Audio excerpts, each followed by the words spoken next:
ಕಷ್ಟಗಳು ಎದುರಾದಾಗ ಶನಿ ಹೆಗಲೇರಿದ್ದಾನೆ ಎಂಬ ಮಾತನ್ನು ನಾವು ಆಗಾಗ ಕೇಳುತ್ತೇವೆ.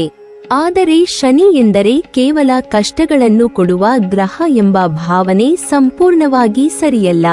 ಜ್ಯೋತಿಷ್ಯ ಶಾಸ್ತ್ರದಲ್ಲಿ ಶನಿಯನ್ನು ಕರ್ಮಫಲದಾತ, ನ್ಯಾಯಾಧೀಶ ಹಾಗೂ ನ್ಯಾಯಪ್ರಿಯ ಗ್ರಹವೆಂದು ಪರಿಗಣಿಸಲಾಗಿದೆ. ಸೂರ್ಯದೇವ ಮತ್ತು ಛಾಯಾದೇವಿಯ ಪುತ್ರನಾದ ಶನಿದೇವನು ಪ್ರತಿಯೊಬ್ಬ ವ್ಯಕ್ತಿಯ ಕರ್ಮಕ್ಕೆ ತಕ್ಕ ಫಲವನ್ನು ನೀಡುತ್ತಾನೆ ಎಂಬುದು ಸಾಂಪ್ರದಾಯಿಕ ಜ್ಯೋತಿಷ್ಯದ ನಂಬಿಕೆಯಾಗಿದೆ. ಒಳ್ಳೆಯ ಕೆಲಸ ಮಾಡುವವರಿಗೆ ಉತ್ತಮ ಫಲವನ್ನು ಹಾಗೂ ಅಧರ್ಮ, ಅನ್ಯಾಯ, ವಂಚನೆ ಮತ್ತು ಅಹಂಕಾರದಿಂದ ವರ್ತಿಸುವವರಿಗೆ ಅವರ ಕರ್ಮಕ್ಕೆ ಅನುಗುಣವಾದ ಫಲವನ್ನು ನೀಡುವ ಗ್ರಹವೇ ಶನಿ ಎಂದು ಹೇಳಲಾಗುತ್ತದೆ. ಆದ್ದರಿಂದ ಶನಿಯ ಉದ್ದೇಶ ವ್ಯಕ್ತಿಯನ್ನು ಕೇವಲ ಕಷ್ಟಕ್ಕೆ ತಳ್ಳುವುದಲ್ಲ, ಜೀವನದಲ್ಲಿ ಶಿಸ್ತು, ತಾಳ್ಮೆ, ಜವಾಬ್ದಾರಿ, ಪ್ರಾಮಾಣಿಕತೆ ಮತ್ತು ಕಠಿಣ ಪರಿಶ್ರಮದ ಮೌಲ್ಯವನ್ನು ಕಲಿಸುವುದಾಗಿದೆ. ನವಗ್ರಹಗಳಲ್ಲಿ ಶನಿ ಗ್ರಹಕ್ಕೆ ಅತ್ಯಂತ ವಿಶೇಷ ಸ್ಥಾನವಿದೆ. ಶನಿ ಅತ್ಯಂತ ನಿಧಾನವಾಗಿ ಸಂಚರಿಸುವ ಗ್ರಹವಾಗಿದ್ದು, ಒಂದು ರಾಶಿಯಲ್ಲಿ ಸುಮಾರು 2.5 ವರ್ಷಗಳ ಕಾಲ ಇರುತ್ತಾನೆ. ಈ ಕಾರಣದಿಂದ ಅವನ ಪ್ರಭಾವವು ದೀರ್ಘಕಾಲದವರೆಗೆ ಇರುತ್ತದೆ ಎಂದು ಜ್ಯೋತಿಷ್ಯ ಶಾಸ್ತ್ರ ಹೇಳುತ್ತದೆ. 12 ರಾಶಿಗಳ ಚಕ್ರವನ್ನು ಪೂರ್ಣಗೊಳಿಸಲು ಶನಿಗೆ ಸುಮಾರು 30 ವರ್ಷಗಳು ಬೇಕಾಗುತ್ತದೆ. ಇದೇ ಕಾರಣದಿಂದ ವ್ಯಕ್ತಿಯ ಜೀವನದಲ್ಲಿ 30 ವರ್ಷಗಳಿಗೊಮ್ಮೆ ಶನಿಯ ಪ್ರಮುಖ ಸಂಚಾರವು ಹೊಸ ಅಧ್ಯಾಯವನ್ನು ಆರಂಭಿಸುತ್ತದೆ ಎಂದು ನಂಬಲಾಗಿದೆ. ಸಾಡೇಸಾತಿ ಎಂಬುದು ಶನಿಯ ಅತ್ಯಂತ ಮಹತ್ವದ ಸಂಚಾರಗಳಲ್ಲಿ ಒಂದಾಗಿದೆ.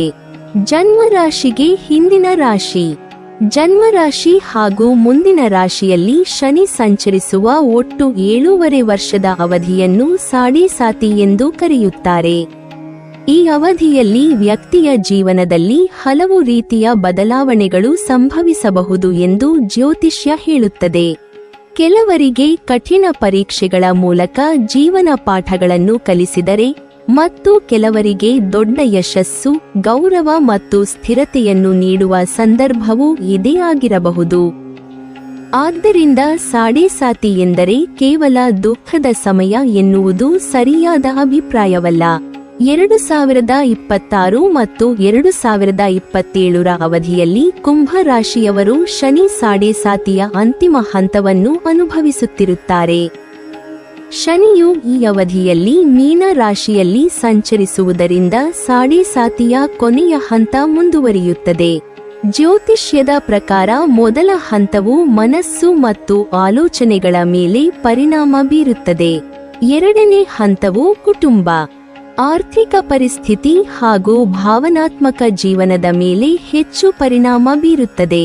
ಮೂರನೇ ಹಾಗೂ ಅಂತಿಮ ಹಂತವು ಜೀವನದ ಸ್ಥಿರತೆ, ಪ್ರಯಾಣಗಳು ಮತ್ತು ದೈಹಿಕವಾಗಿ ವಿಶೇಷವಾಗಿ ಕಾಲುಗಳ ಮೇಲೆ ಪರಿಣಾಮ ಬೀರುತ್ತದೆ ಎಂದು ಹೇಳಲಾಗುತ್ತದೆ. ಈ ಸಮಯದಲ್ಲಿ ಕುಂಭ ರಾಶಿಯವರು ಹಿಂದೆ ಅನುಭವಿಸಿದಷ್ಟು ತೀವ್ರವಾದ ಸಂಕಷ್ಟಗಳು ನಿಧಾನವಾಗಿ ಕಡಿಮೆಯಾಗುವ ಸಾಧ್ಯತೆ ಇದೆ. ಆದರೆ ಇನ್ನೂ ಕೆಲವು ಪರೀಕ್ಷೆಗಳು ಉಳಿದಿರಬಹುದು.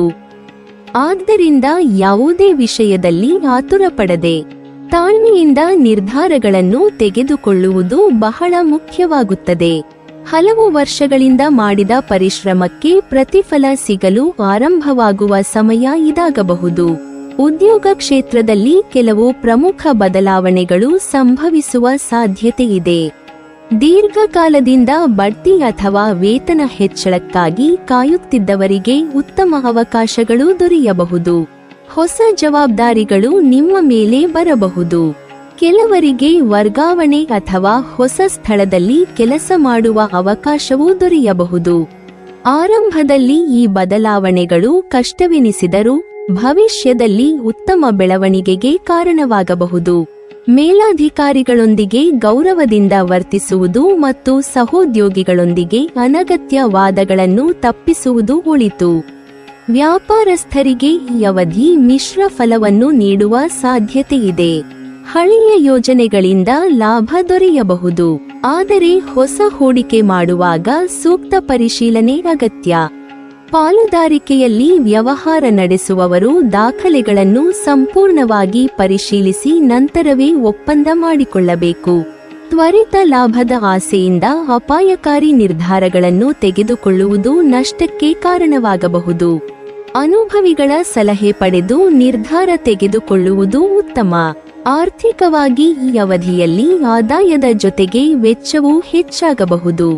ಮನೆ, ವಾಹನ, ಆರೋಗ್ಯ ಅಥವಾ ಕುಟುಂಬದ ಅಗತ್ಯಗಳಿಗಾಗಿ ಹೆಚ್ಚಿನ ಹಣ ಖರ್ಚಾಗುವ ಸಾಧ್ಯತೆ ಇದೆ. ಆದರೂ ದೀರ್ಘಕಾಲದಿಂದ ಸಿಲುಕಿಕೊಂಡಿದ್ದ ಹಣ ಮರಳಿ ಬರುವ ಸಾಧ್ಯತೆಯೂ ಇದೆ. ಸಾಲ ತೀರಿಸಲು ಉತ್ತಮ ಅವಕಾಶ ದೊರೆಯಬಹುದು. ಅನಗತ್ಯ ಖರ್ಚುಗಳನ್ನು ನಿಯಂತ್ರಿಸಿ ಉಳಿತಾಯದ ಕಡೆ ಗಮನ ಹರಿಸಿದರೆ ಭವಿಷ್ಯದಲ್ಲಿ ಉತ್ತಮ ಆರ್ಥಿಕ ಸ್ಥಿರತೆಯನ್ನು ಸಾಧಿಸಬಹುದು. ಕುಟುಂಬ ಜೀವನದಲ್ಲಿ ಕೆಲವೊಮ್ಮೆ ಸಣ್ಣ ಪುಟ್ಟ ಭಿನ್ನಾಭಿಪ್ರಾಯಗಳು ಉಂಟಾಗಬಹುದು. ಆದರೆ ಪರಸ್ಪರ ವಿಶ್ವಾಸ, ಸಹನೆ ಮತ್ತು ಗೌರವದಿಂದ ನಡೆದುಕೊಂಡರೆ ದೊಡ್ಡ ಸಮಸ್ಯೆಗಳು ದೂರವಾಗುತ್ತವೆ. ಹಿರಿಯರ ಆರೋಗ್ಯದ ಬಗ್ಗೆ ಹೆಚ್ಚಿನ ಕಾಳಜಿ ವಹಿಸುವುದು ಉತ್ತಮ. ಅವಿವಾಹಿತರಿಗೆ ಉತ್ತಮ ವಿವಾಹ ಪ್ರಸ್ತಾಪಗಳು ಬರಬಹುದು. ಈಗಾಗಲೇ ವಿವಾಹವಾಗಿರುವವರು ತಮ್ಮ ಸಂಗಾತಿಯೊಂದಿಗೆ ಹೆಚ್ಚು ಸಮಯ ಕಳೆಯುವುದರಿಂದ ಸಂಬಂಧ ಮತ್ತಷ್ಟು ಬಲವಾಗುತ್ತದೆ. ಪ್ರೀತಿ ಸಂಬಂಧದಲ್ಲಿರುವವರು ಅನಗತ್ಯ ಅನುಮಾನಗಳನ್ನು ದೂರವಿಡಬೇಕು. ಮುಕ್ತವಾಗಿ ಮಾತನಾಡುವುದರಿಂದ ಅನೇಕ ಸಮಸ್ಯೆಗಳು ಸುಲಭವಾಗಿ ಪರಿಹಾರವಾಗುತ್ತವೆ. ಕೋಪ ಮತ್ತು ಅಹಂಕಾರವನ್ನು ನಿಯಂತ್ರಿಸಿದರೆ ಸಂಬಂಧಗಳಲ್ಲಿ ನೆಮ್ಮದಿ ಹೆಚ್ಚಾಗುತ್ತದೆ. ವಿದ್ಯಾರ್ಥಿಗಳಿಗೆ ಈ ಸಮಯ ಪರಿಶ್ರಮದ ಅವಧಿಯಾಗಿರಬಹುದು. ಆರಂಭದಲ್ಲಿ ಓದಿನಲ್ಲಿ ಏಕಾಗ್ರತೆ ಕಡಿಮೆಯಾಗುವ ಸಾಧ್ಯತೆ ಇದ್ದರೂ ನಿರಂತರ ಅಭ್ಯಾಸದಿಂದ ಉತ್ತಮ ಫಲಿತಾಂಶ ಪಡೆಯಬಹುದು. ಸ್ಪರ್ಧಾತ್ಮಕ ಪರೀಕ್ಷೆಗಳಿಗೆ ತಯಾರಿ ನಡೆಸುತ್ತಿರುವವರಿಗೆ ಯಶಸ್ಸಿನ ಸಾಧ್ಯತೆ ಹೆಚ್ಚಾಗುತ್ತದೆ. ಹೊಸ ವಿಷಯಗಳನ್ನು ಕಲಿಯಲು ಮತ್ತು ಕೌಶಲ್ಯಗಳನ್ನು ಅಭಿವೃದ್ಧಿಪಡಿಸಲು ಇದು ಉತ್ತಮ ಸಮಯವಾಗಿರುತ್ತದೆ. ಆರೋಗ್ಯದ ವಿಷಯದಲ್ಲಿ ವಿಶೇಷ ಜಾಗರೂಕತೆ ಅಗತ್ಯ. ಕಾಲುಗಳು, ಮೊಣಕಾಲುಗಳು, ಕೀಲುಗಳು, ನರಗಳು ಹಾಗೂ ಮೂಳೆಗಳಿಗೆ ಸಂಬಂಧಿಸಿದ ಸಮಸ್ಯೆಗಳು ಕಂಡುಬರುವ ಸಾಧ್ಯತೆಯಿದೆ. ಹೆಚ್ಚು ಸಮಯ ನಿಂತು ಕೆಲಸ ಮಾಡುವವರು ಅಥವಾ ವಾಹನ ಚಾಲಕರು ಹೆಚ್ಚಿನ ಎಚ್ಚರಿಕೆ ವಹಿಸಬೇಕು. ನಿಯಮಿತ ವ್ಯಾಯಾಮ, ಯೋಗ, ಧ್ಯಾನ ಮತ್ತು ಆರೋಗ್ಯಕರ ಆಹಾರ ಪದ್ಧತಿ ಉತ್ತಮ ಆರೋಗ್ಯ ಕಾಪಾಡಿಕೊಳ್ಳಲು ಸಹಾಯ ಮಾಡುತ್ತದೆ. ಹಳೆಯ ಆರೋಗ್ಯ ಸಮಸ್ಯೆಗಳನ್ನು ನಿರ್ಲಕ್ಷಿಸದೆ ಸಮಯಕ್ಕೆ ವೈದ್ಯರನ್ನು ಸಂಪರ್ಕಿಸುವುದು ಒಳಿತು. 2026ರ ಜುಲೈ 27ರಿಂದ ಡಿಸೆಂಬರ್ 11ರವರೆಗೆ ಶನಿಯ ಹಿಮ್ಮುಖ ಸಂಚಾರ ನಡೆಯಲಿದೆ. ಜ್ಯೋತಿಷ್ಯದ ಪ್ರಕಾರ ಈ ಅವಧಿಯಲ್ಲಿ ಕೆಲವು ಕೆಲಸಗಳಲ್ಲಿ ವಿಳಂಬ, ಹಣಕಾಸಿನ ಗೊಂದಲ, ಮಾನಸಿಕ ಒತ್ತಡ ಹಾಗೂ ಆರೋಗ್ಯ ಸಮಸ್ಯೆಗಳು ಹೆಚ್ಚಾಗುವ ಸಾಧ್ಯತೆಯಿದೆ.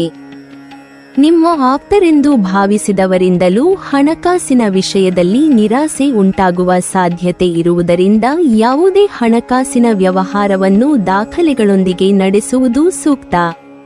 ಈ ಸಮಯದಲ್ಲಿ ದೊಡ್ಡ ಹೂಡಿಕೆ, ಹೊಸ ಸಾಲ ಅಥವಾ ಅಪಾಯಕಾರಿ ನಿರ್ಧಾರಗಳನ್ನು ಮುಂದೂಡುವುದು ಒಳಿತು.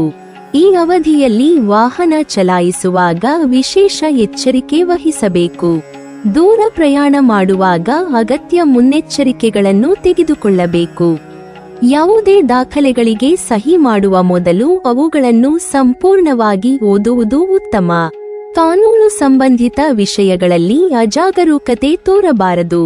ಜ್ಯೋತಿಷ್ಯದ ಪ್ರಕಾರ ಶನಿಯ ಅನುಗ್ರಹವನ್ನು ಪಡೆಯಲು ಪ್ರಾಮಾಣಿಕ ಜೀವನ, ಹಿರಿಯರಿಗೆ ಗೌರವ, ಬಡವರಿಗೆ ಸಹಾಯ, ನ್ಯಾಯಯುತ ನಡೆ, ಕಠಿಣ ಪರಿಶ್ರಮ ಹಾಗೂ ವಿನಮ್ರತೆಯನ್ನು ಅಳವಡಿಸಿಕೊಳ್ಳುವುದು ಮುಖ್ಯವೆಂದು ಹೇಳಲಾಗುತ್ತದೆ. ಪ್ರತಿ ಶನಿವಾರ ಶನಿದೇವರ ಆರಾಧನೆ, ಎಳ್ಳಿನ ಎಣ್ಣೆಯ ದೀಪ ಹಚ್ಚುವುದು, ಕಪ್ಪು ಎಳ್ಳು ಅಥವಾ ಕಬ್ಬಿಣದ ದಾನ ಮಾಡುವುದು, ಹನುಮಾನ್ ಚಾಲೀಸಾ ಅಥವಾ ಶನಿ ಸ್ತೋತ್ರ ಪಠಿಸುವುದು ಮುಂತಾದ ಆಚರಣೆಗಳನ್ನು ಅನೇಕ ಭಕ್ತರು ಅನುಸರಿಸುತ್ತಾರೆ. ಇವು ಧಾರ್ಮಿಕ ನಂಬಿಕೆಗಳಾಗಿದ್ದು ಭಕ್ತಿಭಾವದಿಂದ ಮಾಡುವವರಿಗೆ ಮಾನಸಿಕ ನೆಮ್ಮದಿಯನ್ನು ನೀಡುತ್ತವೆ ಎಂದು ನಂಬಲಾಗಿದೆ. 2027ರ ಜೂನ್ 3ರ ನಂತರ ಕುಂಭ ರಾಶಿಯವರು ಶನಿ ಸಾಡೆ ಸಾತಿಯಿಂದ ಸಂಪೂರ್ಣವಾಗಿ ಮುಕ್ತಿ ಪಡೆಯುತ್ತಾರೆ ಎಂದು ಜ್ಯೋತಿಷ್ಯದಲ್ಲಿ ಹೇಳಲಾಗಿದೆ. ಈ ನಂತರ ಜೀವನದಲ್ಲಿ ನಿಧಾನವಾಗಿ ನೆಮ್ಮದಿ, ಆತ್ಮವಿಶ್ವಾಸ ಮತ್ತು ಸ್ಥಿರತೆ ಹೆಚ್ಚಾಗುವ ಸಾಧ್ಯತೆಯಿದೆ. ಹಲವು ವರ್ಷಗಳಿಂದ ಎದುರಿಸುತ್ತಿದ್ದ ಅಡೆತಡೆಗಳು ಕಡಿಮೆಯಾಗಬಹುದು. ಉದ್ಯೋಗ, ವ್ಯಾಪಾರ, ಆರ್ಥಿಕ ಸ್ಥಿತಿ ಮತ್ತು ಕುಟುಂಬ ಜೀವನದಲ್ಲಿ ಉತ್ತಮ ಬೆಳವಣಿಗೆಗಳು ಕಂಡುಬರುವ ಸಾಧ್ಯತೆಯಿದೆ. ಹಿಂದೆ ಮಾಡಿದ ಪರಿಶ್ರಮಕ್ಕೆ ತಕ್ಕ ಗೌರವ ಮತ್ತು ಯಶಸ್ಸು ದೊರೆಯುವ ಸಮಯವೂ ಇದಾಗಬಹುದು. ಒಟ್ಟಾರೆಯಾಗಿ ನೋಡಿದರೆ 2026 ಮತ್ತು 2027ರ ಅವಧಿಯು ಕುಂಭ ರಾಶಿಯವರಿಗೆ ಪರೀಕ್ಷೆಗಳ ಜೊತೆಗೆ ಅವಕಾಶಗಳನ್ನು ನೀಡುವ ಸಮಯವಾಗಿದೆ ಎಂದು ಜ್ಯೋತಿಷ್ಯ ಹೇಳುತ್ತದೆ. ತಾಳ್ಮೆ, ಪ್ರಾಮಾಣಿಕತೆ, ಕಠಿಣ ಪರಿಶ್ರಮ ಮತ್ತು ಸರಿಯಾದ ನಿರ್ಧಾರಗಳನ್ನು ಅನುಸರಿಸಿದರೆ ಈ ಅವಧಿಯನ್ನು ಯಶಸ್ವಿಯಾಗಿ ಎದುರಿಸಿ ಮುಂದಿನ ವರ್ಷಗಳಲ್ಲಿ ಉತ್ತಮ ಫಲಿತಾಂಶಗಳನ್ನು ಪಡೆಯಬಹುದು. ನೀವಿನ್ನೂ ನಮ್ಮ ಚಾನೆಲ್ ಅನ್ನು ಸಬ್ಸ್ಕ್ರೈಬ್ ಮಾಡಿಲ್ವಾ? ಹಾಗಾದರೆ ಈ ಕೂಡಲೇ ನಮ್ಮ ಇಂದ್ರಜಾಲ ಚಾನೆಲ್ ಅನ್ನು ಸಬ್ಸ್ಕ್ರೈಬ್ ಮಾಡಿ ಮತ್ತು ಪಕ್ಕದಲ್ಲಿರುವ ಬೆಲ್ ಐಕಾನ್ ಅನ್ನು ಕ್ಲಿಕ್ ಮಾಡಿದರೆ ನಮ್ಮ ಹೊಸ ವಿಡಿಯೋಗಳನ್ನು ನೀವು ನೋಡಬಹುದು.